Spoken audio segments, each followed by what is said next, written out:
is most notable for his two songs, Wimbo wa Historia and Kenya nchi ya ajabu. But the 89-year-old songwriter, singer, and nationalist who was a close confidant of Kenya's founding father, Jomo Kenyatta, is now blind, unable to walk, and lives a life of broken promises. Even though his songs remain an important part of Kenya's past and present, Mzee Ondego has nothing to show for his contribution. Wimbo ni wimbo wa historia, watu wote msikize kwa makini. 68 na 69 nilianza nikiwa Mwakigwena. Tulikwenda kurekodi 1970, early 1970. When your eyes meet Mzee Enock Ondego and stare into his graying, pale eyes, it is almost impossible to believe that he cannot see. For the past 10 years, he has gradually lost his sight, but not his memory. Mzee Enock was born in 1930 in Mazigulu, South Maragoli, Western Kenya. Nilikuwa nageuza nyimbo za nyumbani, maana nyumbani nilikuwa naimba sana. Iminzala kayanga, mama we, iminzala kayanga, ndio nilitoa huu.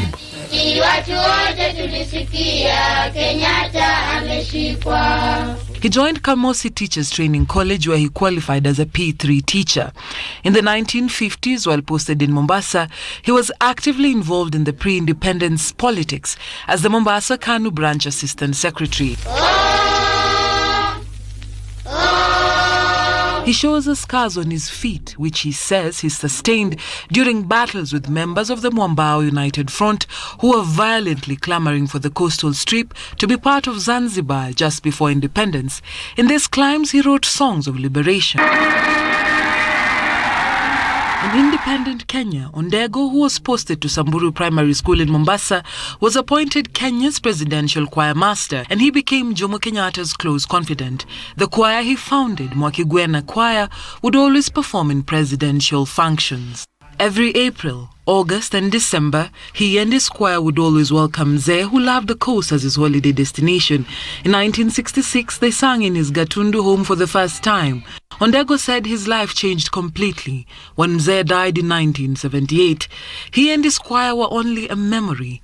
Even though their songs remained on Kenyan lips, he authored his book, The Life of Mzee Ondego, published by Kwani Trust in 2008.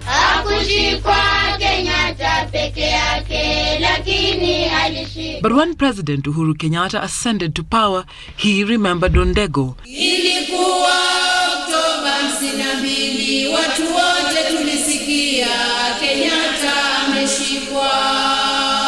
and his choir performed at the first Mashujaa Day on 20th October.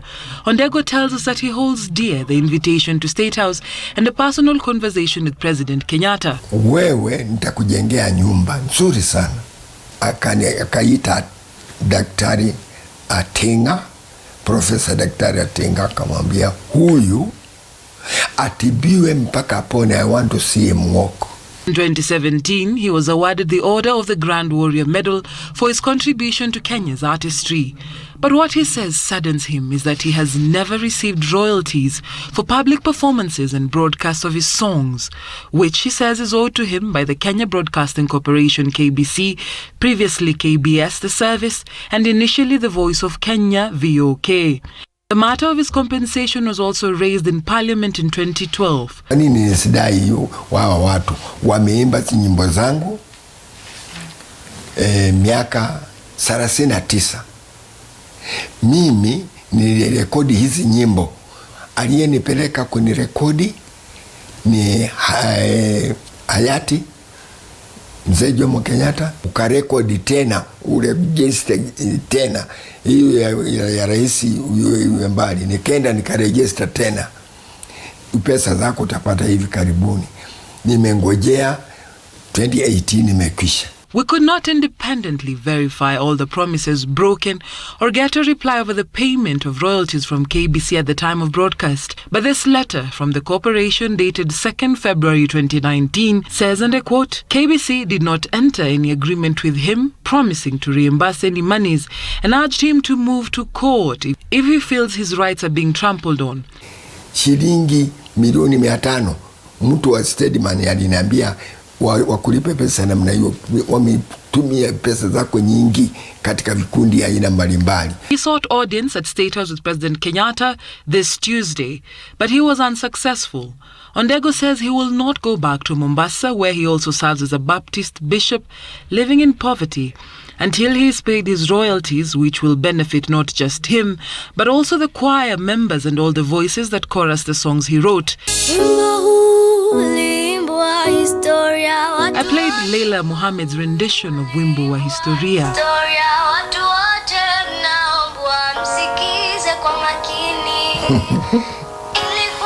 Nasikitika sana.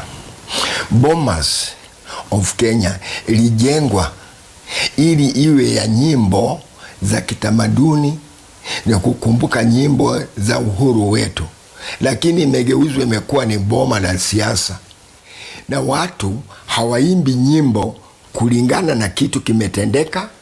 Waimbe kile kitu, wafuatanishe kabisa, kitu kimetokea hivi na kitafanya hivi na kimefika hivi. Many liberation heroes and pioneers in Kenya have died in abject poverty and squalor, often celebrated after they are gone. Ondego says his life is one of broken hopes and unfulfilled promises. Yet still, his songs, drafts of history, will continue to pierce the conscience of a generation who may or may not know who he is and who he was.